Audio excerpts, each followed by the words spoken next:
Hi guys, it's Emanuela here. Welcome to the third episode of Back to Basics. Hope you guys have all been good and been keeping healthy and amidst Uncle COVID. Just hope that you guys are just doing good. You're looking after yourselves, staying alert, as Mr. Morris says. Just keeping safe and saving the NHS. I hope you guys are actually looking after yourselves and doing okay at home. Seeing family if you are, just stay safe and when you're going out. But yeah, I mean, this week is Mental Health Week, and I just thought it would be nice to talk a little bit about mental health and just to like give some points to people about how they can best manage and some of the things that come up in mental health. I mean, I'm not an expert, so I actually have my sister here who is a psychologist, or well, aspiring actually. okay, So just spoken to the future. Yeah, I'm currently an assistant psychologist. Actually, I need to say my name, don't I? Hi guys, my name is Ruth. Ruth Hagen. I am an assistant psychologist, and I hope to become qualified one day to then fully have a license to be a clinical psychologist. I currently, I guess a bit about myself. I've worked with older adults with mental health problems. I've worked with children with autism. I've worked with people at Rethink. I volunteer as a befriender.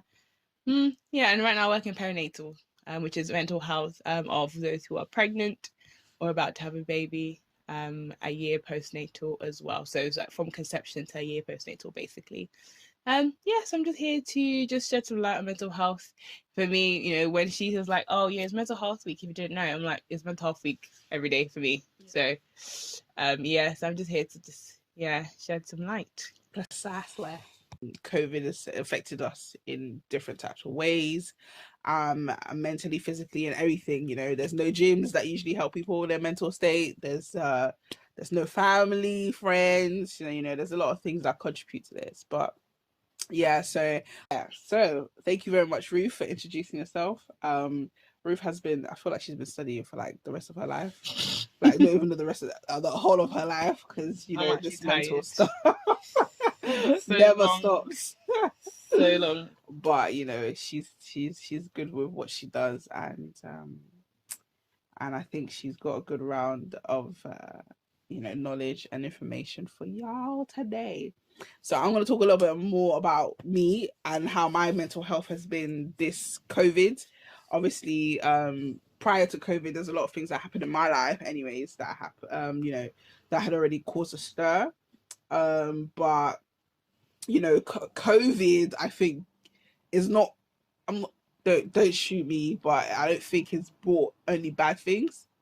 I think it's also brought some good stuff, which means like self-reflection and just being able to look at other stuff that you want to do or you're interested in, all that kind of stuff. But obviously, when you're being forced against your will psychologically to stay inside, I think that kind of gives that's a whole other playing field, and my mental health during COVID has been interesting. I think I went from being quite happy because of my situation that I was in. I was like, okay, that's not bad. Like, it's cool. It gives me time. At the same time, it was a bit of a shot in the foot. When you shoot yourself, okay, because it's kind of like your situation with COVID is not that great, but then you're glad that it was like, it actually happened because it gives you some time to like just calm down from all the crazy. And I think it's given me time to concentrate more on God. I just grow as a person, grow as a Christian, spiritually. And I think being left alone with your thoughts, which is quite scary for a lot of people. But it's actually quite good because then you go on a self-discovery and you think about the stuff that's going on, how you can better make your life or increase the quality of your life. Yeah, exactly. So that's what I would say. Like, a couple of my friends have really gone through like different stages where they're like, oh my God, I've noticed that I'm a huge procrastinator, or like I've noticed that I just don't like doing this or something like that. So it's like a good time to reflect, and I think it was up and down. It was deteriorate, good, deteriorate. So it's like you have your high and your low moods, and you have your changes in moods. But like overall, I think coming out of COVID, speaking for myself, I think I've come out a little bit more stronger. Good. Which is good. Exactly. Stronger in what way? Just I think mentally, I feel like I'm like, especially trying to get myself to exercise. Yeah, that was like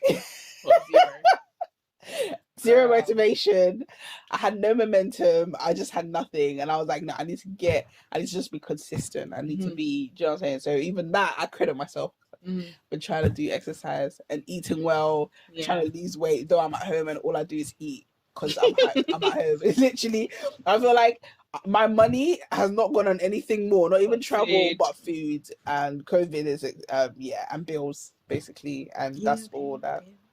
But anyways, so that's what's happened, and that's with me, and I picked up, trying to do my podcast, trying to plan for stuff and all that kind of stuff. So it's good, and that's just speaking for me. Some might have had a terrible experience, and I think family and friends actually help along with mental health state, but because you're not even able to see people or interact, it's very difficult for people to do that. It is. Yeah, so that's my side anyway. So how's your mental health been then, Ruth? How's my mental health been? I mean, I'm quite busy, so I was kind of happy for quarantine because I needed to slow down because I don't know how to slow down. But then even slowing down, I'm somehow living a fast-paced life. I'm not going anywhere. So it taught me that I'm just always busy, and it's like, why am I busy? Where is this business taking me really? But also in being busy, I've actually found time to be quiet and spend more time with God, meditate. I do a bit of colouring, mindfulness colouring with God, play music in the background. I'm learning to be more still in my mind. One thing I believe is that we are so busy, like before COVID, we were so busy both in our lives and in our mind that there was no quiet. Yeah. And I feel like quarantine has definitely taught you to the art of quietness, well, for me anyway, because there's no one to now go and see and just to talk to, instead of being quiet in your room and things. So I think I've enjoyed it. I think that again for me it's had a good impact on my mental health because I've slowed down and got to know myself more, and building and working on stuff and things I want to do. So it's been good. I can't say that I've had a bad experience because I'm quite self-aware, and I tried, and I was really happy for this time because it allowed me to become even more self-aware. That's how I've been. Cool. Let us know how you've gotten on with COVID and just your mental health in general before and after COVID. Because I think it's let's give ourselves a little bit more credit about how we've actually survived. I feel like a lot of people have done really well to stay alive, and not, I mean like killing yourself, I mean just like stay alive within yourself until the end of COVID, which is like calming down now. So I've got a few questions for Ruth, so she can answer some questions that would help everyone, to be honest. I hope I can help. Yeah, of course. So one question I said, how can we notice that our mental health is changing? How do you think we can, within ourselves or even for someone else, know that someone else's mind is changing or like their mental health is changing? Well, let's just even define what mental health is, which is, psychological, your emotional, psychological, cognitive well-being, cognitive meaning how your mind works, just in layman's terms, and your emotions. So, when I actually even talk about mental health is not like, that's like physical health. How is your physical health? If you're coughing, you're not well physically. So if you are having a bad day, you're not okay mentally. So you may be having a bad day mentally, and that is affecting your mental. Sorry. Oh my God. So your mental health is not as great. So I feel like we need to stop the stigmatization of what mental health is. I think that, especially in the BAME community, there's not an understanding of what it actually is. Yeah. Which I don't know why we're like this, but I mean, we've been taught that we have to be strong and so on and so forth. So I guess I'll come back to that in a bit. But to just answer, How do you notice when your mental health has changed? Well, let's say in a bad way. If your mental health has changed in a bad way, you would be struggling to concentrate, you'd be struggling to manage your emotions, positive and negative emotions, you'd be struggling to, deal efficiently with situations. So, I'll give an example, like if you're starting to feel depressed, you feel low, you stay in bed, if something bad has happened, you would feel even worse, and it will make you stay in bed more, so you do less.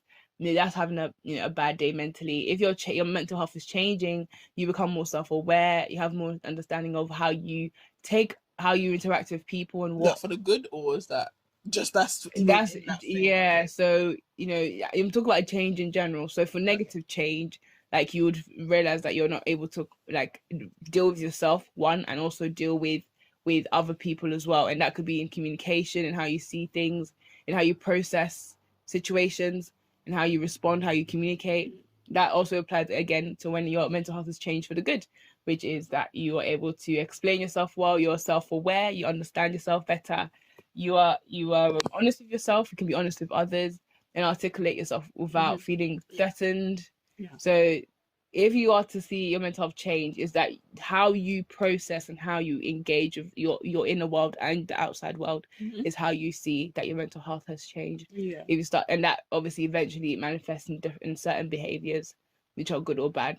So some people end up going to pornography, for example, or addicted to other things. Some people might be that they'll be more adventurous, and that's another way. Evidence. So I hope that's made sense. So in a nutshell, mental health is the state of your mind, full stop. It's not, oh yeah, you must be crazy walking around 10 feet with half naked or something. People think that mental health is craziness. It's like the extreme version of like everything. And I know one thing that Ruth always says is like, just the way everyone would go to the gym to like exercise like their body and like to shape their bodies the way they want. It's just the way you do with your mind kind of thing. So you look after it, work with it, and just make it better. I think that people should probably think about how they notice their mind has changed, because some people can be quite oblivious to changing their mental health. So I would say that look yourself in the mirror. Another question I had also was, when do you think you might need help, or like at which point do you think people should reach out? First of all, tell your friends, but actually I think it will begin with yourself first, and admitting that actually I'm not feeling okay. So step one is acceptance of your own mental state and your own internal state. So recognizing that, oh, actually I've noticed that I get offended more, or I noticed that I get upset more when someone says something like this. And actually be like, okay, I'm upset about that, so how do I work on this? Or if I need, or if once you've noticed it, having a circle around you or people around you that you can tell. So second would be telling a friend, telling a family member how you feel, and not being shy about it. I feel like there's so much stigma about being open and vulnerable about issues that people rather deal with it internally, and then by the time it's time to actually do something about it, they're so worse off that those around them can't even help them anymore. So I think that one, recognize, be more self-aware. If I could say anything, if this is the word that encapsulates my belief, self-awareness. And then two, telling those around you. From there, there are services around. You go to your GPs, you can go and tell them how you're feeling. They can prescribe you antidepressants or, first line medication if needed. And then if they feel like you need more specialist service, there are, IAPT services, which are primary care. So they will give you like some therapy sessions, low level, if you're feeling, stressed. And that's a good time to intervene, because then you can then kind of nip it in the bud before it escalates. But so again, you go to your GP, also link with your local community organization. So if you are a Christian, go to a church. On Instagram, there's a wealth of platforms that are there to help people with certain things. Go on the internet, seek a therapist. If you're someone who's a Muslim, you can speak to your imam or your family. Or other organizations which are based in your faith. So yeah, I feel like those are the things that you can do to help yourself. Yeah. Basically. Yeah. I think it's really important to also, talk about. So this actually spins off to the next point, which is, people that do want to help themselves. If you do, I feel like a lot of people not a lot of people. That's stereotyping, or sorry, not saying. Yeah, That's what's the standardizing or whatever. So it's just like quite a few people might not want to like go and seek help because obviously, as you said, like they think it's like something weird. So actually that leads on to talking about the BAME community, which is, we can talk only from the black aspect, but I'm pretty sure Asians and the rest of the ethnic minorities can relate to this. But social media, mental health in the black community is just, it's not good. Like the way it's viewed is not good, and that I think it affects the black men more in the community than the black women, because and I guess we're pretty much open and we have friends around us, so we feel like we can be vulnerable with our friends and we can talk about stuff. But even the black men in the community don't really feel like they can be as open, and if they show any signs of weakness, it's like, you're weak, you're a piece of bleep. You know what I'm saying? Like it applies for all men, to be honest. Yeah, well, for all men. So let's talk a little bit more about the black African community and how we view mental health. I mean, the black community, or the black and ethnic minority group, which stands for the BME group, culture is a big thing for us. Yeah. And because in our let's just take it back, in our countries we don't pay attention to aspects like mental health because that's not part of our culture. Yeah. You are expected to, there are do's and don'ts and you just abide by them. And sometimes it includes, if you don't air your dirty laundry outside and all these malarkeys, and so people are dealing with a lot of household issues that can be actually dealt with if we were allowed to talk about them. Yeah. So from a cultural point of view, our culture does not embrace openness. Yeah. So because of that, then we then are less likely to voice out if we are struggling with things, which can then manifest into having an actual mental health issue. Yeah. Which again we won't talk about at all. Yeah. So from a cultural standpoint, we don't allow ourselves to feel vulnerable. Yeah. And so then when we come to a country like this, where mental health is actually, I mean, to be honest, England, has had its fair share of, misconception of mental health, or how people with mental health issues were treated. They were treated quite terribly, actually. They were kept in asylums and, locked up and locked away. About 100 years ago, mental health, people who were suffering from mental health issues were just banished, from society. And which is sad. So, as much as the British culture seems much more embracing of mental health issues, it's actually not always been that way. Yeah. But yeah, fast forward to now, mental health only, I think, in my opinion, only had a voice since about 6 years ago, really. Which is pretty recent. I mean, mental health institutions or services have been around for years, but in terms of actually recognizing that there's more that can be done, it's not about 6 years ago, really. So in the community, although right now we are in a place where we can talk about mental health issues openly, we are not acclimatized to that, so we don't know how to do it.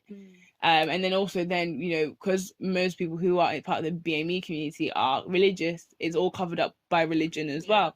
So in terms of fixing this issue, this will be I think if I were to try and solve this issue, we'll do it from a community standpoint. So how can I normalize this in our community? So that means going to churches, going to youth clubs, going to even schools, and actually explaining what it means to have mental health issues.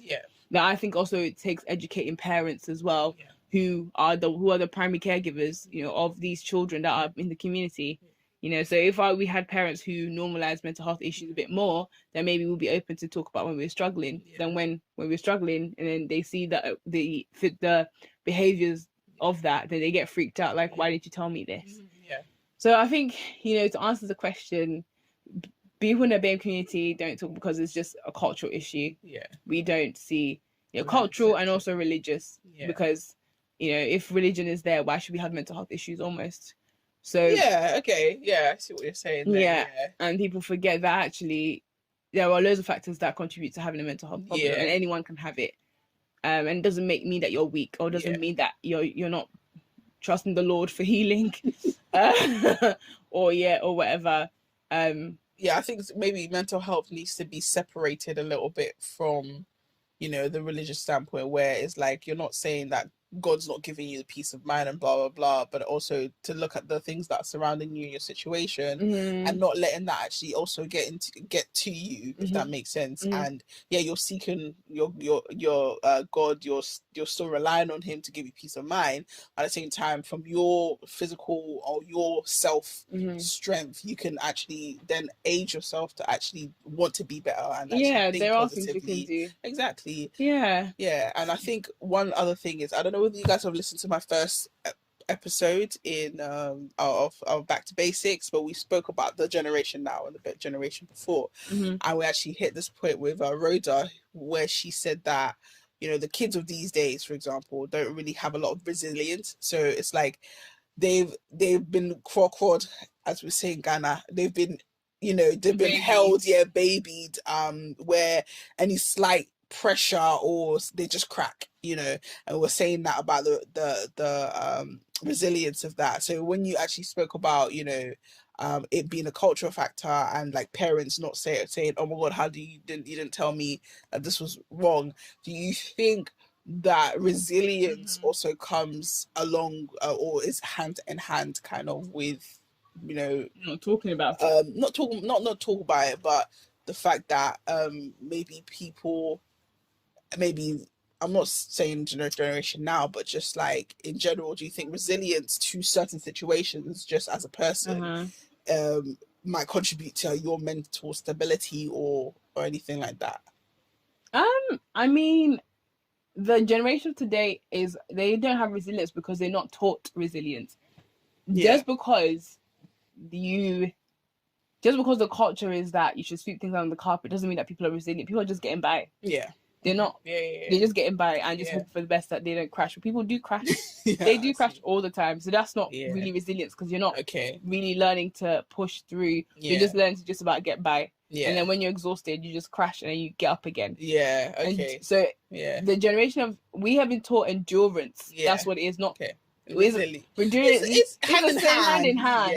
But we've been taught to just persevere without dealing with the root problem, and that's why then we just pass it on that it's okay, brush things off, and then that's again it. Not that I'm saying that normalizing or having a different cultural standpoint, like let's make mental health an okay thing to talk about. Let's do that, but it doesn't mean that there is not an element of you need to do this to take care of yourself. You need to do better to ensure that you are doing what you need to do.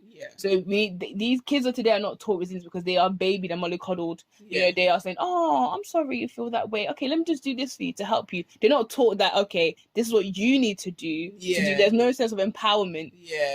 And I think empowerment. And I think that the past generation had to empower themselves because they had no choice. No choice. They had to fight. So it was either fight or die. And survival of the fittest. So that's why a lot of them have had to learn resilience or endurance by force. But that doesn't mean that they're dealing with the issues. They've just learned to just be dead to it, basically. And I think real growth is that it's okay that certain things don't need to be delved into. Not everything needs to be opened up and psychoanalyzed and all that. But I feel that there is an element of a need to look at how you're actually doing. Have you dealt with certain things in your childhood? These things that impact how you see the world. So so I think that it's important that we generation who are coming now will, who are having kids, we should be looking to build up our children to be resilient and strong. And but yet make it okay to say I am weak, and then are able to find the strength. To deal with it. There is room to change, but change is not easy. And our brain is very much used to going down the route of least resistance. If you actually look it up, is that if you've learned a certain way of being, it's more likely your brain is like, let's go that way. But then now you have to dig a whole new route. It's like that takes a lot of work.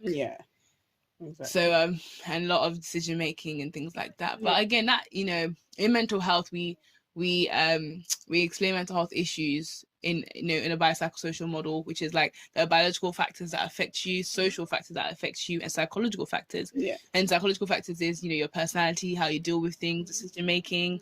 You know, your biological is like genes and, you know, so how your balances in your brain, or what hormones are in your brain or are not, or lack thereof.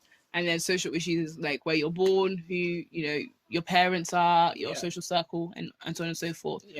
So, you know, people, that model also, you know, applies to other thoughts such as abuse. But so speaking about how that's viewed in the Black society now, I think one thing that would help is to talk about, you know, there's some people that actually can't help themselves, where they take medicine or they have to go to therapy and all that kind of stuff.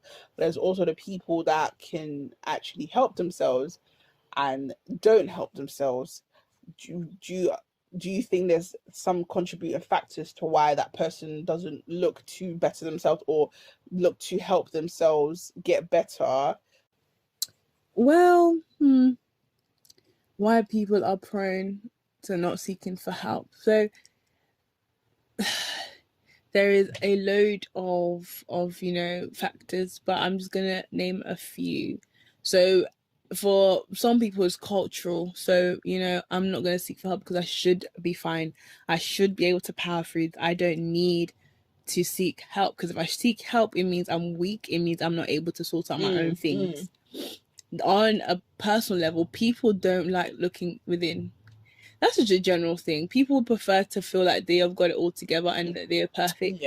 You know, again, like I said, change is hard, but we don't, you know, as much as we like the idea of change, we don't like change. Because change requires hard work, and we don't like hard work. Again, the brain prefers the route of least resistance. So people are less likely to want to change because of the work that requires, one, and also two, looking at yourself in the mirror and actually saying that I've got these weaknesses. So it does something to our pride almost, or like what do you mean I don't have it together? I have it together. You know, the sense of pride that we have in having it together. So there are those factors. So internally, different individuals see needing help differently.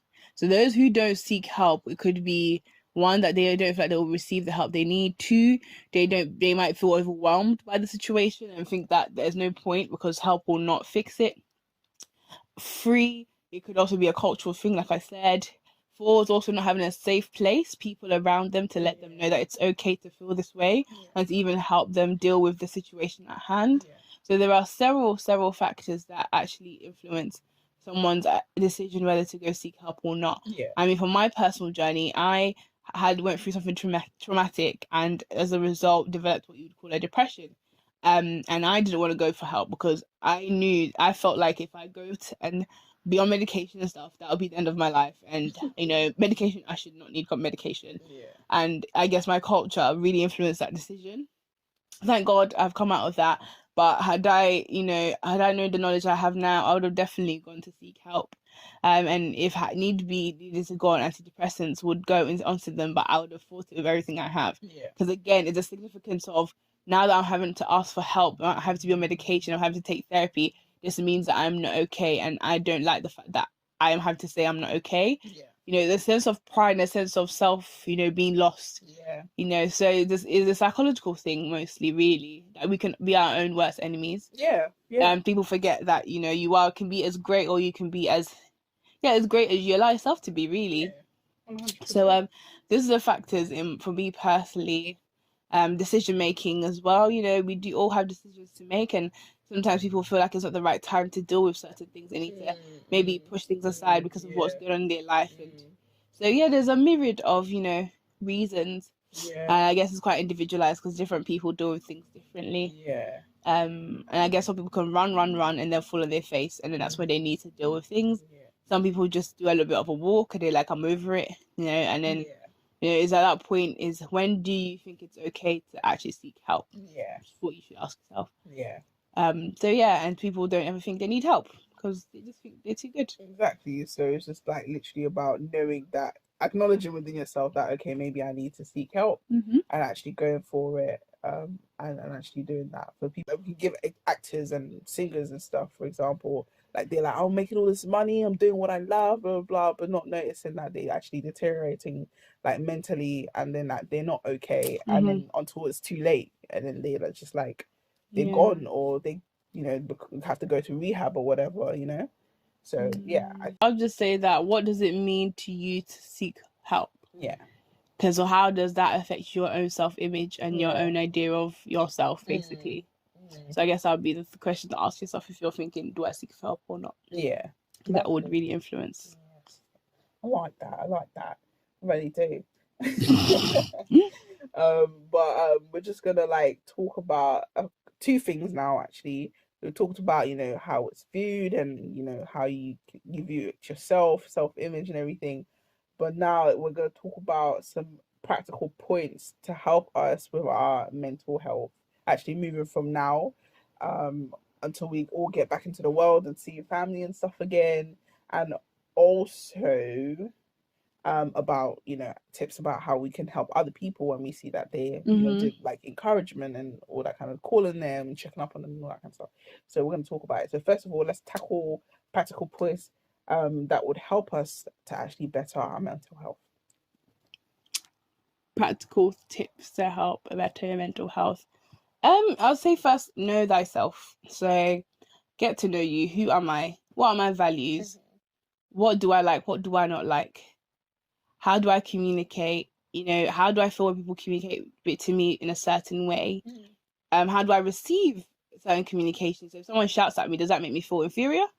Or do I feel like I have to be superior and shout back? So know thyself, first of all, because from that, then you're able to see where you need to work on yourself. So it may be that communication might be something you need to work on, you know, because you might realize that how people communicate to you has an impact on how you see yourself. So if you have people shouting at you all the time, you're like, oh, I'm inferior, or, you know, people are always talking above you and you're not able to voice out your own opinion, you start to feel inferior. So I'll say to know thyself, one, become more self-aware. How do you again see yourself in the world? How do you see yourself literally stand in the mirror and appreciate your flaws and the good things and the bad things that you have about you. From there, you're able to capitalize on the good things and also then work on the bad things. So if you know that you are not a good listener, or you're someone that gets offended easily, maybe you ask yourself, why do I get offended so easily? Is it because it makes me feel some type of way about myself? And then does that mean there's an insecurity you don't know about? You know, so all of these things pertain to our mental health, because mental health encapsulates how we respond to, again, ourselves and others. So it's okay to not be good with this. It's okay, you know, to need to work on this. So yeah, pointers to get better mental health. Yeah, do things that you enjoy. Yeah, know thyself. Enjoy, you know, discover you. You know, yeah, how do you want to be in the world? Where do you want to, how do you want to communicate? How do you want to receive good, you know, positive interactions, negative interactions? How do you respond to people, you know? And it all boils down to finding out about yourself and being okay at staring at yourself and saying, actually, it's okay that I have these issues. So yeah, that's what I'll say. Go on a self-discovery journey and find out, and don't be scared. Don't be scared about who you are. You know, some people actually are scared that, oh, I don't like when people hug me because it reminds me of an abusive father or something. You know, it's okay to admit that to yourself. Not, you know, if you run away, I say to people, when you run away from something, it doesn't mean that it's going to stop. It's going to keep chasing you, isn't it? So you might as well stop and have a chat with it. You know what I mean? So yeah, that would be my face your demons. So yeah, that's what I'll say. I hope that makes sense. What was the second point? No, I didn't have a second point. I think I had just 2 points. I said know thyself and to be open to be open to looking at the person in the mirror. So you get to know yourself. Okay, I don't know why I thought you. Okay, yeah, you did say 2 points. I did say 2 points indeed, because you said how can you have better mental health and seek help, read books, listen to podcasts. You know, find what allows you to center yourself. Yeah. But again, like I said, it all starts from knowing yourself and having a, you know, greater mental health will come from understanding yourself better. Yeah. Because then you know why you do what you do. Yeah. Do you know what I mean? Yeah. So yeah. Also, I would also include as well, like maybe exercise as well. Oh yeah, of course. That helps. What else? What's that other thing? Yeah, you can exercise. You can meditate. You can, some people go to dance classes, socialize, do things that you love, go out, travel. Even if you don't like socializing, make sure you do socialize because you need to socialize. We are social beings. If we're talking about practical stuff, I was talking more psychological, but practical stuff, do what you enjoy. Some people like to go knitting club, reading club, make friends, go out, go to dinners, those things are also an addition of improving your mental health. Also speaking to people when you feel sad or you feel down, being able to reach out to those you feel that are your safe spaces. How can we actually help someone else? Like, how can we help someone else's mental health? I mean, we're not psychologists like you are, but how can we, in our strength, be able to help our friends do better with their mental health? Well, be a safe place, number one. So being non-judgmental, being open, empathetic, compassionate, being understanding that they are it is difficult for them to come to you with this. So you need to do your best to be a safe space for them, right? And then also detecting, if you see your friends withdrawing, your friends changing how they talk, they maybe crying more, they are not only distant but you can't reach them, they're covering things up, watch out. You know what your friend is like when they're okay. So if they start to not do things that show that they're okay, you need to start noticing that I need to do something about it. And this is, again, encouraging them, letting them know that they've got a safe space with you. And that's what you can do simply. You can also encourage them to go seek professional help if they need to, go with them to appointments, be there for them, be a listening ear, let them help them to feel like they're not alone. So those are the things that you can do for your friend. And check up on them as well. Being persistent. Be persistent. Say, hi, how are you? Even if they don't want to tell you. Just be there.